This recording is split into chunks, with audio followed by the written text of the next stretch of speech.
Hola, soy Mateo Soriano de cuarto B. Esta es mi presentación sobre la litosfera, la atmósfera y la hidrosfera de la geografía ambiental. La litosfera es la capa más externa, sólida y delgada de la Tierra. Esta se compone de la corteza continental y oceánica, que estas a su vez están constituidas por elementos como el oxígeno, el calcio, el hierro, entre otros. Cuando hablamos de las placas tectónicas, estas son las que originan, digamos, las montañas, las fosas, entre otras cosas. No todas las placas van, digamos, a la misma velocidad, dirección o tiempo, y muchas veces estas se separan de otras o, digamos, se chocan o producen rozamientos, que esto a su vez producen o originan, digamos, lo que vienen a ser las fosas oceánicas, las grandes montañas, las cordilleras submarinas, las erosiones volcánicas, movimiento sísmico, entre otros. Cuando hablamos sobre el modelado terrestre, es lo que vemos actualmente en el mundo.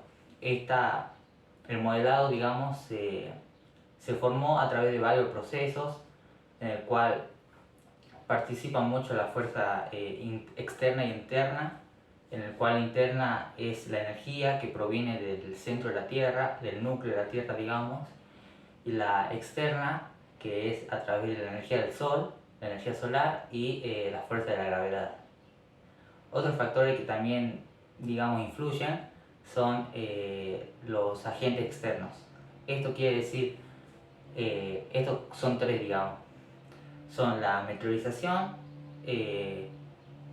la erosión y la acumulación. La meteorización quiere decir, digamos, tiene dos, se divide en dos. Está la meteorización mecánica y química. La mecánica hace referencia al constante rotura de las rocas, la permanente rotura de las rocas, y la química quiere decir, digamos, la oxidación de los componentes minerales. En cuanto a las erosiones, podemos decir que este es un proceso en el cual los elementos sólidos, digamos, se disuelven. Es decir, esto quiere decir que tiene tres etapas, que es la disolución, el transporte y la acumulación. Existen varios tipos de erosiones.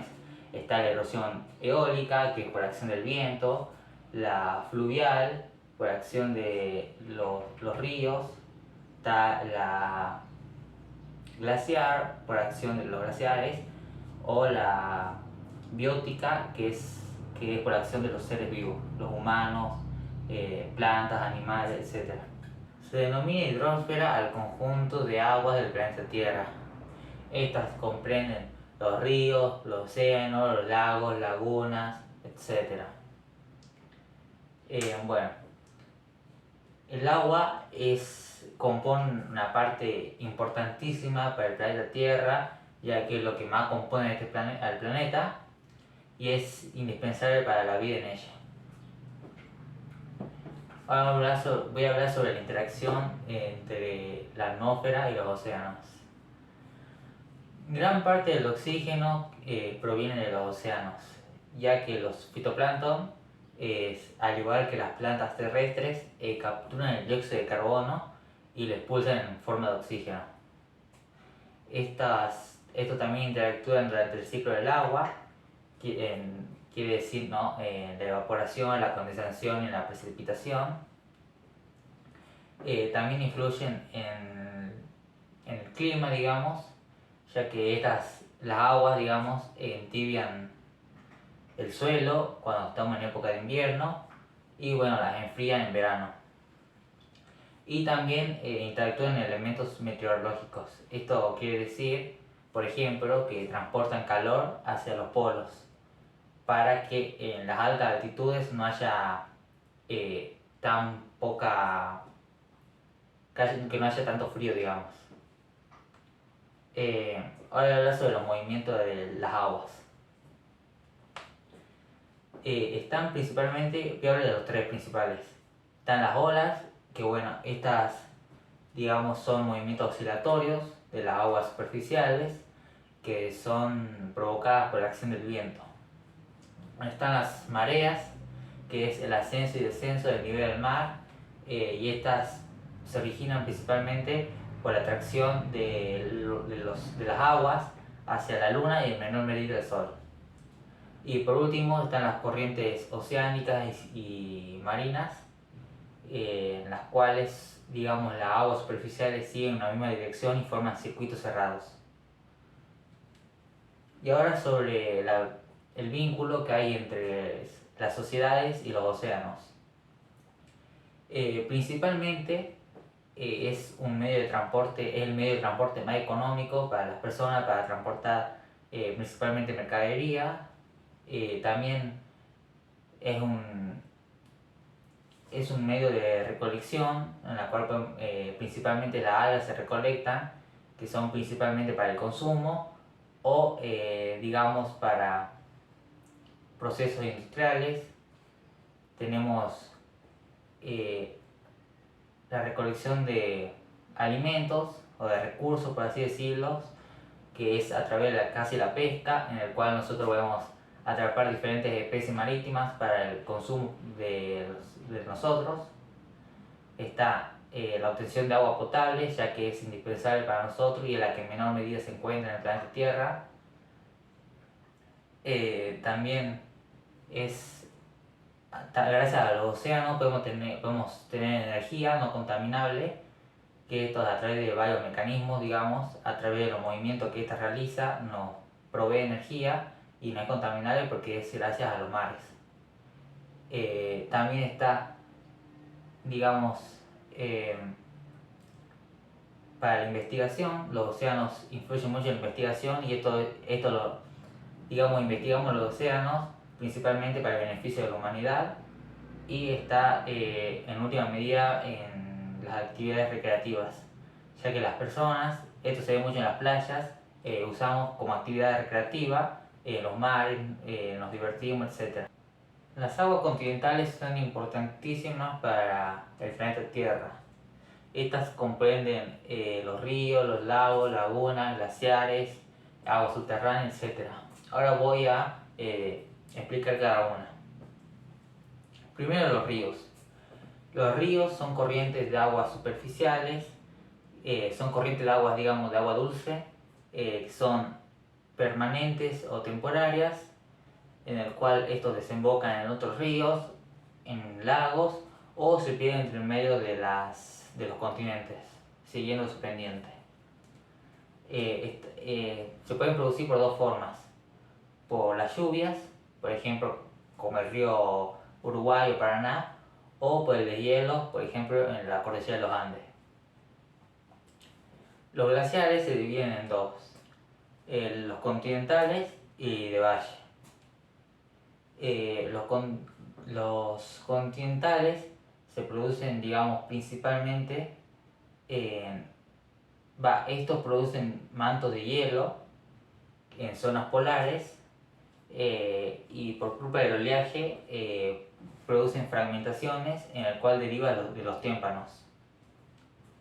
Y los de valle se forman en altas cordilleras, por ejemplo en la cordillera de los Andes. Los lagos son masas de agua no tan extensas, son extensas y más o menos profundas. Y las lagunas no son tan extensas y no son tan profundas, digamos. Después tenemos y por último voy a explicar las aguas subterráneas. Estas son las más importantes porque de acá es donde proviene principalmente el agua potable que usamos para nuestro beneficio. Estas se producen principalmente por los deshielos, las lluvias o las nevadas, en el cual el agua se infiltra a través de los suelos permeables, llegando a profundidades de 10.000 metros bajo tierra. Y cuando estas encuentran un suelo impermeable, a través de sus desniveles siguen su camino y terminan de formar los acuíferos. La atmósfera es la capa de aire que rodea la Tierra y la acompaña en su movimiento de rotación, traslación, etc.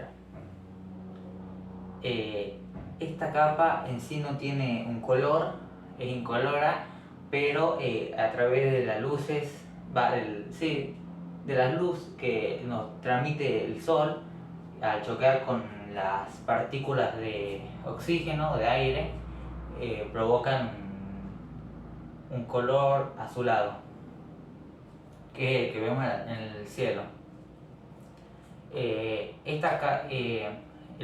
aire está compuesto principalmente por un 78% de nitrógeno, un 21% de oxígeno y un 1% de diferentes gases y elementos. Ahora voy a hablar sobre la temperatura atmosférica. La temperatura atmosférica es la cantidad de calor que hay en el aire. Esta puede ser diferente a través de varios factores que pueden influirla. Ahora voy a explicar cada uno. Principalmente están los movimientos de la Tierra, que la rotación hace que en un hemisferio esté caliente y en el otro no. Por ejemplo, tenemos la redondez de la Tierra, que es la que origina las estaciones del año. Tenemos a través de los vientos cálidos y fríos, o de las aguas cálidas y frías, que es por su temperatura influyen. Tenemos también por los mares, como ya expliqué hace ratito, es sobre que estas entibian el suelo cuando estamos en invierno y la enfrían en verano. Está también influenciada por ejemplo,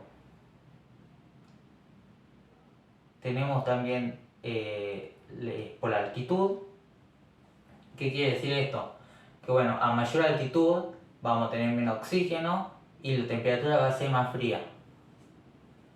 Y por último tenemos por la vegetación, que esto quiere decir que los suelos que no están protegidos por la vegetación sean los que no influyen en la temperatura, y los que están desprotegidos o sin vegetación son los que influyen.